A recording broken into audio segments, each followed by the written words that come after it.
$2.5 million மோசடி திட்டமிட்ட கொள்ளையாகும். சமிந்த விஜயசிறி பகிரங்க குற்றச்சாட்டு என்பதாக அந்த செய்திக்கு தலைப்பிடப்படுகிறது. ஆஸ்திரேலியாவுக்கு செலுத்த வேண்டிய $2.5 மில்லியன்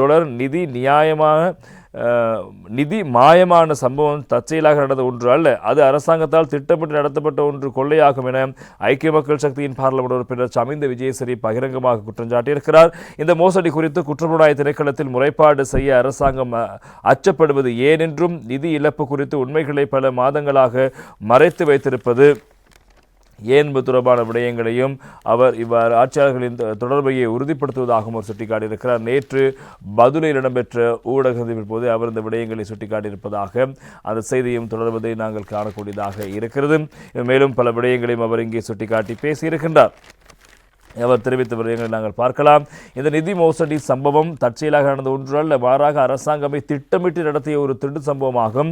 $2.5 மில்லியன் மாயமான விவகாரம் பொதுவெளியில் கசியும் வரை அரசாங்கம் அதனை மூடி மறைத்திருந்தது ஏன்? இந்த சம்பவம் கடந்த டிசம்பர் மாதமே நடந்திருந்தாலும் ஏப்ரல் மாதம் எதிர்க்கட்சிகள் இதனை வெளிச்சத்துக்கு கொண்டு வரும் வரை அரசாங்கம் மௌனம் காத்தமை இதில் அரசாங்கத்தின் உயர்மட்ட புள்ளிகளுக்கு தொடர்பு இருப்பதையே உறுதிப்படுத்துகிறது என்பதாக அவர் இவ்வாறு குற்றச்சாட்டை முன்வைக்கிறார். வழமையாக ஒரு இணையவழி தாக்குதல் அல்லது நிதி மோசடி இடம்பெற்றால் அதனை உடனடியாக நாட்டுக்கு அறிவிப்பது அரசாங்கத்தின் பொறுப்பு. ஆனால் இந்த அரசாங்கம் பல மாதங்களாக அதனை ரகசியமாக வைத்திருந்தது. திருடப்பட்ட பணம் தற்போதைய ஆட்சியாளர்களின் சர்வதேச வங்கிக் கணக்குகளுக்கு சென்றிருக்கலாம். அவர்கள் தனது தனிப்பட்ட மற்றும் கட்சி நலன்களுக்காக இந்த பணத்தை பயன்படுத்தியிருக்கிறார்கள் என்பதாகவும் சமிந்த விஜயசிறி தன்னுடைய பழைய அனுபவங்களை அடிப்படையாக வைத்து இந்த விடயங்களை தெரிவித்திருப்பதை நாங்கள் காணக்கூடியதாக இருக்கிறது.